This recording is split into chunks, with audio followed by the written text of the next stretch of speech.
नाजरीन, प्रोग्राम आपकी बात में आपका खैर मकदम है। मैं हूं आपके साथ आपका मेज़बान रहीम अहमद खान। ये प्रोग्राम आपकी आवाज़ को अहमियत देता है और मुआशरती तब्दीली के लिए सोच पैदा करता है। हमारी कोशिश होती है कि हम आपकी बात हुकाम तक पहुंचाएं। एक बार फिर मुल्क के कुछ रियासतों में अक़लियती तबके के मसाइल को लेकर मैं हाजिर हूं। तो सबसे पहले आगाज़ करेंगे कर्नाटक के शहर गुलबर्गा से।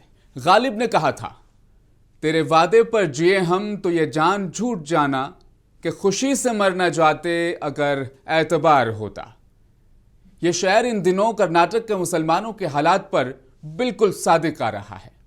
दरअसल कर्नाटक की सियासत में मुसलमानों का एक अहम किरदार रहा है। सियासी पार्टियां उनके वोट को एक मजबूत वोट बैंक समझती है, लेकिन कर्नाटक की कांग्रेस हुकूमत ने 2 साल गुजरने के बाद भी अभी तक मुसलमानों से किए गए वादों को पूरा नहीं किया। क्या थे वो वादे? इसके लिए आप देखिए गुलबर्गा से हमारे नुमाइंदे अब्दुल रशीद की ये रिपोर्ट। नाजरीन आदाब, आपका मुंशी टीवी में इस्तकबाल है। मुंशी टीवी आपके लिए लाया है खुसूसी प्रोग्राम आपकी बात। रियासत कर्नाटक की सियासत में मुसलमानों का अहम किरदार रहा है और 2023 में यहाँ पर मुसलमानों ने भारी अक्सरियत से कांग्रेस पार्टी को यहाँ पर कामयाब बनाया था। तो इसके ताल्लुक से बात करेंगे। जो कांग्रेस पार्टी ने मुसलमानों से जो वादे की है, क्या ये पूरी तरह से मुसलमानों के मसाइल को हल करने और मुसलमानों को किए गए वादे पूरे करने में कामयाब रही है या नहीं। आइए बात करेंगे यहाँ की गुलबर्गा के मुस्लिम लीडरों से कि कांग्रेस पार्टी ने जो मुसलमानों को जो वादी की है, इस वादे को मुकम्मल करने में किस हद तक कामयाब रही है, जानने की कोशिश करेंगे। जो भी वादे किए गए थे, जो भी प्रोमिसेस किए गए थे, उसके ऊपर आज तक ये government fail, totally completely 100% fail. मुसलमानों से जो वादे किए गए थे वो आज तक पूरे नहीं किए गए। अब कांग्रेस की जिम्मेदारी बनती है कि जो है ना वो अपने इलेक्शन में किए वादों को पूरा करें। बीजेपी के जुल्म सितम के बीच जब कर्नाटक में कांग्रेस की हुकूमत आई तो मुसलमानों में उम्मीद की एक किरण जागी कि अब उनकी मांगे पूरी होंगी और उनके अच्छे दिन आएंगे। इंतखाबात के दौरान कांग्रेस पार्टी ने मुसलमानों से ढेर सारे वादे किए, जैसे हिजाब का मसला, काउ स्लॉटर का मसला, अक़लियतों के लिए फंड रिलीज करने का मामला, मुसलमानों के लिए 4% रिजर्वेशन का मामला और अक़लियती मसाइल को हल करने का मामला। कर्नाटक में मुसलमानों की आबादी तकरीबन 18% के करीब है। बीदर, गुलबर्गा, बिलारी, मैसूर, मंगलूर और बेंगलुरु के कई इलाकों में मुस्लिम वोट बैंक मौजूद है। तारीखी तौर पर मुसलमानों का झुकाव कांग्रेस की तरफ रहा है, खास तौर पर इसके सेकुलर किरदार की वजह से। कांग्रेस अक्सर अक़लियतों के मफादात का दिफा करती है और इंतखाबी मंशूर में मुसलमानों के लिए फलाही स्कीमों का वादा करती है, लेकिन अक्सर ये इल्ज़ाम लगता है कि सियासी पार्टियां मुसलमानों को सिर्फ वोट बैंक समझती हैं। इक़्तिदार में आने के बाद मुसलमानों की समाजी व माशी तरक्की को पसे पुश्त डाल देती हैं। कांग्रेस भी इसी रविश पर चल रही है, जिससे मुसलमानों में नाराजगी और बरहमी है। ये जो अभी प्रेजेंटली कांग्रेस गवर्नमेंट के जो जिस तरीके से पॉलिसीज चले हैं, इसको ये नहीं कहा जा सकता कि मुतमईन तौर पे ये government socio economic development issues जो माइनॉरिटीज के जो वादे करी थी गवर्नमेंट, इसके ऊपर काम कर रही है। सियासी बयानबाजी इलेक्शन के टाइम तो काफी हुई थी, लेकिन जो भी वादे किए गए थे, जो भी प्रोमिसेस किए गए थे, उसके ऊपर आज तक ये government fail, totally completely 100% fail है। अब जैसे चंद बातें आपके आगे बता दूं। अब जो इश्यूज चले हुए भी हैं, जैसे कि वक्त के कुछ इश्यूज चले हुए हैं, मुस्लिम 4% रिजर्वेशन का मामला चला हुआ है, ऐसे जो काफ़ी सारी चीज़ें हैं। अब जैसे 4% रिजर्वेशन का जो मामला था, जो प्रीवियस बीजेपी गवर्नमेंट ने 4% रिजर्वेशन हटाकर जो है 2% वकलीगा कम्युनिटी, 2% लिंगायत कम्युनिटी को जो दिया था मुसलमानों का रिजर्वेशन हटाकर, जिसे सुप्रीम कोर्ट ने रिजेक्ट किया है। लेकिन आज तक ताजुब की बात है कि कांग्रेस गवर्नमेंट जो वादा करी थी कि भाई गवर्नमेंट बनने के बाद वो 4% रिजर्वेशन मुसलमानों का लागू किया जाएगा, इसके ऊपर अभी तक कोई कॉन्क्रीट एक्शन या स्टेप नहीं है। कर्नाटक में जो कांग्रेस की गवर्नमेंट बनी है वो सिर्फ मुसलमानों की ताईद से इक़्तिदार में आई, लेकिन मुसलमानों से जो वादे किए गए थे वो आज तक पूरे नहीं किए गए। मुसलमानों ने कांग्रेस की हुकूमत को इसलिए लाया कि वो बीजेपी की हुकूमत तब्दील करना चाहते थे।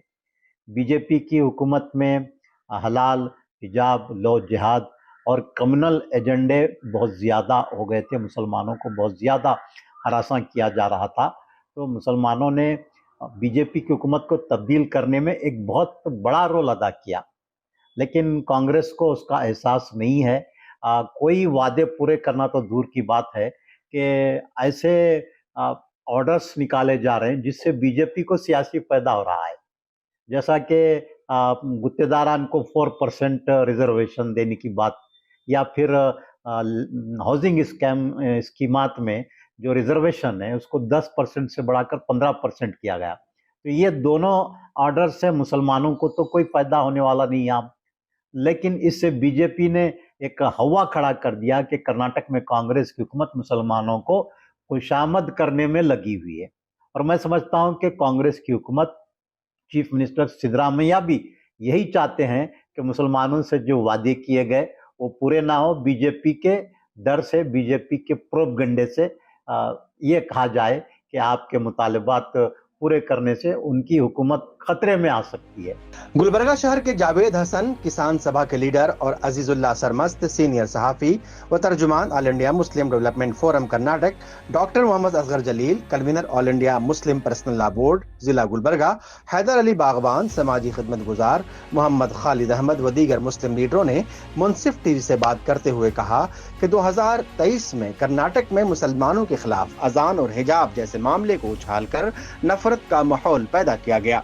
इसको लेकर रियासत कर्नाटक में तमाम सेकुलर नजरियात के मजहबी तबकात के लीडरों ने एक होकर फिरका परस्त पार्टियों को सबक सिखाने के लिए कांग्रेस पार्टी को कामयाब बनाया था।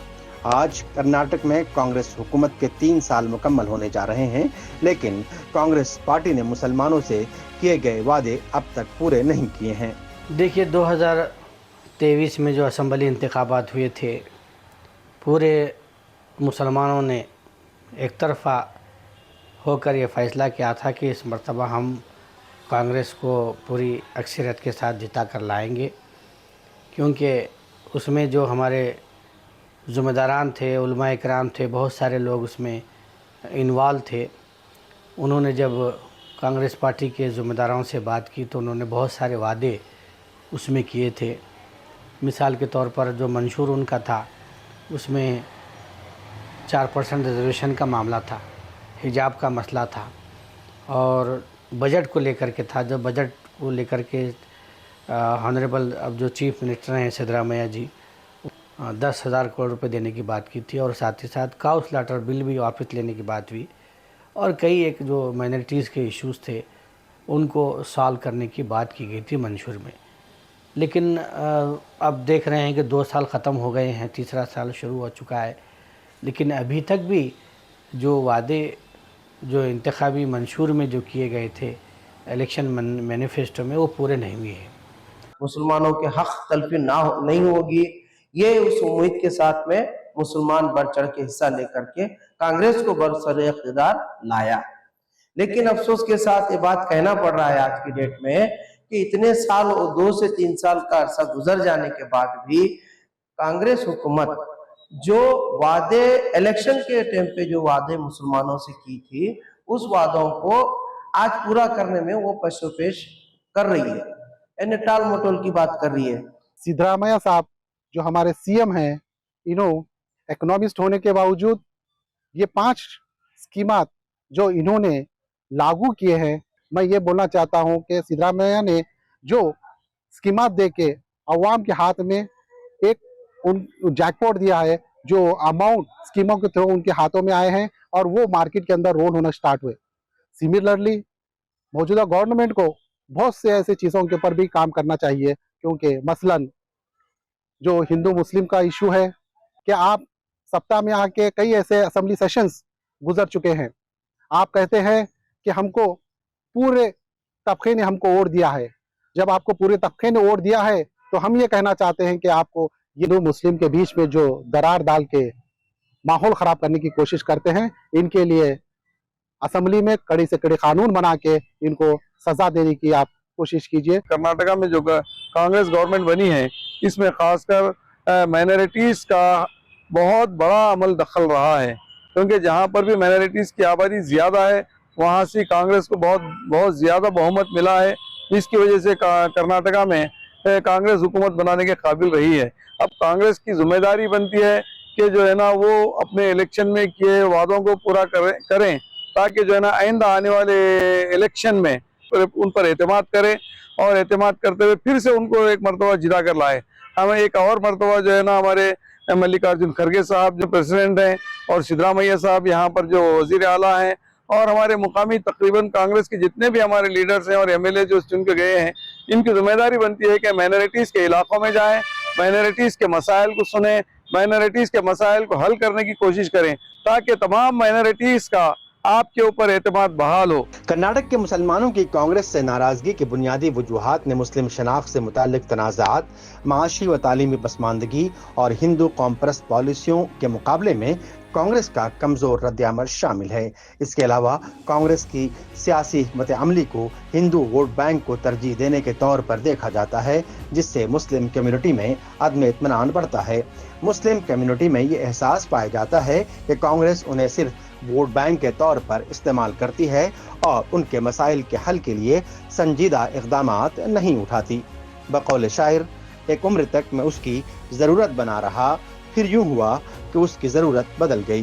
मुंसिफ टीवी के लिए गुलबर्गा से अब्दुल रशीद की रिपोर्ट। प्रोग्राम आपकी बात में आज के लिए फिलहाल बस इतना ही। मिलूंगा आपसे इजाज़त। आप बने रहें मुंसिफ टीवी के साथ।